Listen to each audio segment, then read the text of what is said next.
Hey guys, welcome back to today's video. Today is Thursday, June 17th, 2021, and today we're going to be talking about Joe Biden's favorability rating on the national level, reducing down to just 9.9%. Now, this is something that we are talking about only because Joe Biden has maintained a high level of popularity since he took office. Being up 9.9% isn't bad, but it is something to point out when it's reduced down to single digits after being double digits during the entire time of his presidency.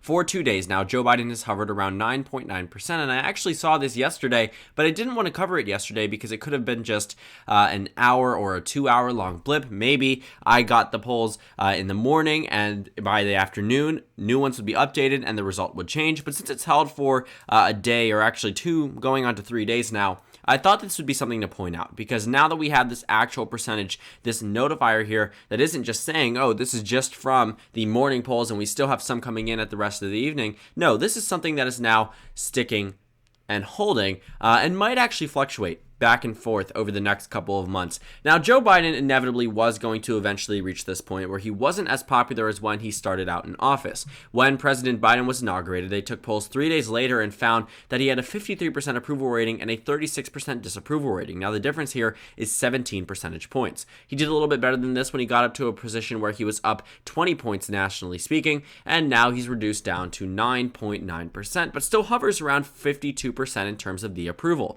The only thing that really has changed, the approval rating has changed by just 1 to 2 percentage points, but the disapproval rating has gone from a low point of 34% all the way up to 42%. So the country seems to be getting a little bit more divided about President Biden, and we'll talk about why that is. Now, before we get into that, I want to show you the Real Clear Politics President Biden approval rating, just because I do want you guys to see that the numbers don't really change much. If you're looking at the approval rating, it's 9.2% on Real Clear Politics, it's 9.9% on FiveThirtyEight. There are positions where situations in which Real Clear Politics does differ from FiveThirtyEight, but this is not one of them. It seems as if Joe Biden is maintaining a very similar approval rating on RCP as well as FiveThirtyEight. So I just wanted to show you, for the sake of being fair to both of the major polling counters, and if you just wanted to see both of them, here you go. So 9.2% on Real Clear Politics, and the reason why I'm actually using this website as well, because they track the approval rating in terms of the economy, COVID-19, the direction of the country, and the job approval on immigration. I actually only opened up the economy one, which you might have seen just a moment ago, but I can show you the immigration and coronavirus approval rating because it might provide a little bit more context as to why the approval rating has actually gone down for Joe Biden. Because like FiveThirtyEight, the approval rating is down to the lowest point it's been on the overall average, and the disapproval rating has been up at the highest point since the average began at the beginning of the Biden presidency. So when you look at the issue-by-issue basis, you might notice that in terms of the approval rating and handling the coronavirus, you would be seeing that President Biden is up 30 points, net 30 in terms of handling the situation and the pandemic itself, which is very good for President Biden. This is a major plus, something that many Americans view as a really good thing for President Biden, taking it seriously from the beginning, canceling all campaign stops in the 2020 election that were in person, ensuring that the COVID-19 situation wouldn't worsen because of his actions as a political candidate. Now, this 30-point spread doesn't exactly translate to a 30-point overall approval, as many of you guys can tell. The issue of COVID-19 has reduced in terms of importance for the American public. Issues such as the economy, healthcare, and immigration have risen above the COVID-19 pandemic, so the coronavirus won't have nearly as much of an impact on the approval rating of Joe Biden, but being up 30% in any category certainly is a plus. So when I look over at some of these other areas, you might see that the economy is where Biden is also approved of. But the reason why his approval rating seems to be dwindling is because his approval rating amongst the economy has been as well. It's the economy, stupid. You've heard that during numerous elections and normal elections. It wasn't so much important in the 2020 election because the economy was abysmal as a response to COVID-19 closing businesses, causing widespread panic, making a number of things difficult for a number of local businesses here in America. So the economy wasn't as important of an issue back in 2020 as it is today. The importance of it has risen on the voter scale. When you're looking at the way that they view President Biden, this has taken precedence over any other thing, and it closely correlates with where we see him on the overall average. 7.5% in terms of the overall approval and handling the economy, and if you look at the regular numbers, well, 9.2%. There is a very clear connection between the economy and his regular approval rating. The coronavirus, not so much, and immigration, also not so much, which I will show you in just a moment. But essentially, these numbers tell us exactly what we kind of expected. As the economy starts to get into question amongst the American public, the president's approval rating will start to falter. You will start to see it go down and down and down. If it comes to a point where the economy, in terms of how Joe Biden is handling it, ends up in the disapprove, as the Politico Morning Consult poll suggests, then you will see President Biden's overall approval rating dwindle and dwindle into the negative. The same way it did for Obama, the same way it did for Bush, the same way it did for Clinton, the same way it did for H.W. Bush, the same way it did for Reagan, the same way it did for Carter, and so on. It always happens. Even if you're a one-term president, at some point the economy will be in a poor position and you will be disapproved of for it. Now, for President Biden, we've had some pretty strong job numbers and some pretty poor job numbers as well. All in all, I will say that the economy is at a pretty good position, but many Americans would like it to be at an even better position and for things to start to return to normal on a national level. Now, looking at the economy, looking at the coronavirus, you've seen a lot of things, but immigration is a very important issue to the American public. For the sake of immigration, Joe Biden has remained unpopular in immigration for quite some time now. If you look at the beginning of the presidency, yes, it was approved of, but in February and March, it ended up being disapproved of all the way until today. It is interesting to see that President Biden has fallen out of favor amongst the American public in terms of handling immigration, but when you look at a number of news articles about the border crisis, when you look at Kamala Harris going down and saying, "Do not come," not only is the Biden administration not appeasing the right-wingers or those independents that lean towards the conservative wing of the Republican Party, you are also not appeasing the more liberal Democrats, the ones that believe that immigration should have had a complete overhaul in terms of the way that we handle it in this country under a Democratic trifecta, and simply aren't getting it. Not only is immigration something that Biden is disapproved of, they don't have it here on Real Clear Politics, but also gun control. Certain things where the right wing already disapproves of the president, but combined with members of the left wing, notably a considerable portion of Democrats saying, "I like Biden, I approve of him, I like him as a person, I approve of COVID-19, I approve of the economy, but immigration is where I think he's breaking his promises. Gun control is where I think he's breaking his promises." We can actually check out foreign policy. I've yet to see it. I want to see what the approval rating actually is. It seems as if it's around even, though, a 3-point advantage. So it seems abroad affairs, foreign policy, and immigration are things that the American public are a bit iffy for President Biden on. They aren't entirely sure about how they approve of him. On one hand, Quinnipiac is saying -5, and then the Hill-Harris-X poll is showing +12. Then you have Fox News at -9, and then you have Harvard-Harris at +16. And then Morning Consult comes out of nowhere and puts it around even at +2%, the closest to the RCP average. It is just interesting to watch because the American public seems to have a wide range of views on President Biden, but overall approve of him. But this 9.9% number, you need to understand why it's down to 9.9%. 9.9% would have been phenomenal for President Trump. Had Obama went into 2012 with a 9.9% approval rating, he might have won North Carolina that time. Probably not Indiana, probably not Missouri, probably not Mississippi, but maybe the state of North Carolina. He went in with a 4-point approval rating, net approval rating, so if he won re-election on that, that's good. I mean, President Trump lost his second election because he was disapproved of. For Joe Biden to be up 9.9%, I'm not trying to take that away from the president. All I am saying is that it is his lowest point, but that isn't really saying much about the electability of Joe Biden.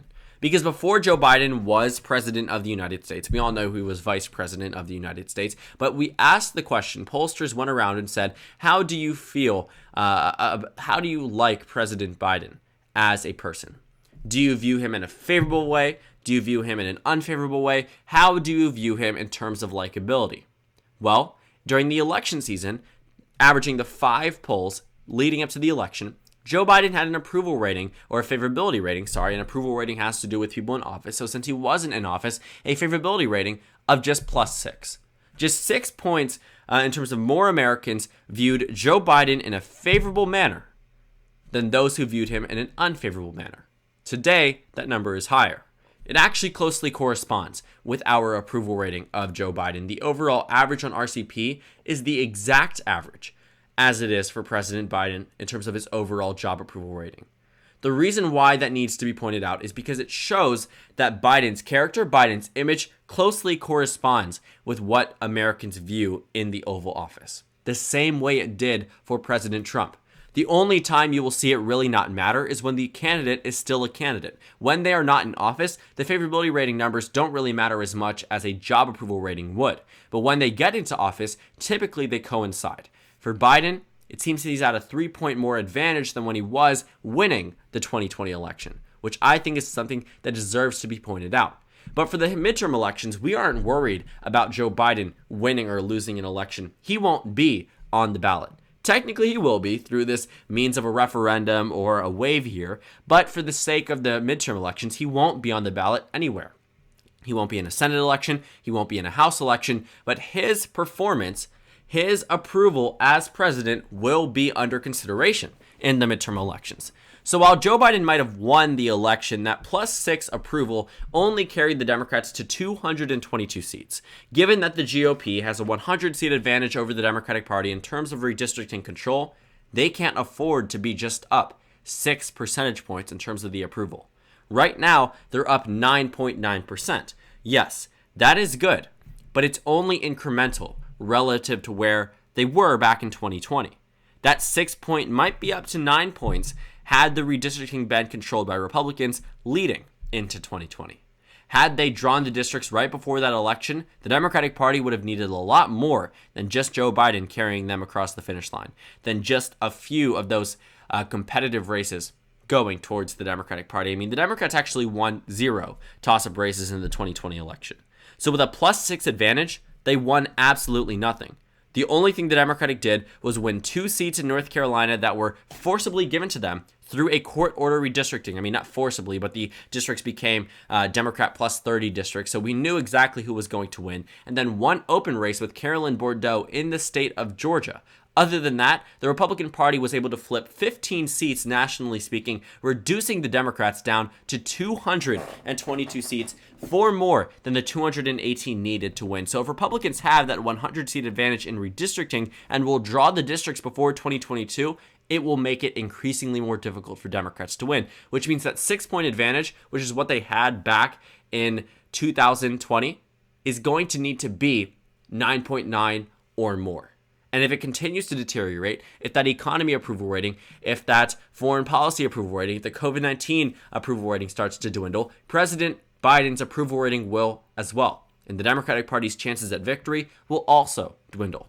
What happened in 2018 was the Democratic Party being up 7 points on the generic ballot. That's what landed them victory in 2018.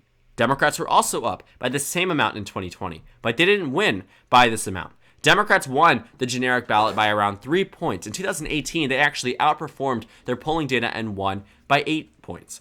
I mean, looking at the margin, looking at the difference here, the Democratic Party did do better than expected in 2018. That was not the case in 2020. If the Democratic Party realistically wants to be able to do well in 2022, they will need to ensure that President Biden maintains a high approval rating, more than 9.9%. And continues this lead into the generic ballot, allows voters to view him favorably, recovers the economy. President Biden needs to ensure that this image doesn't join the likes of Nancy Pelosi or Donald Trump or Kevin McCarthy or Chuck Schumer or Mitch McConnell. Because if he does, the Democratic Party will be obliterated the way they were in 2010 and 2014. Because even for President Obama, who took over a year to get out of this honeymoon phase, to get in a position where the majority of Americans disapproved of him, he was destroyed. The Democrats were destroyed in 2010. They win again in 2012, and then they lose the Senate in 2014. You need to maintain your approval rating. That is the general rule of thumb. And right now, President Biden seems to be doing it, but only just as long as the other presidents, and he seems to be falling slightly down day after day after day. Biden is at a crossroads here where, yes, being up 9.9% is very good. For Trump, that would have been exceptional. But Biden isn't Trump. He was up 6 points on Election Day, and Democrats lost 15 seats. What's in store for Democrats if Biden's approval rating is lower than that in 2022? It needs to be higher, and and Biden needs to ensure that his administration and the Democrats' messaging is on point for the next couple of elections, the next year and a half, he needs to ensure that that orange line never crosses the green for the sake of the Democratic Party.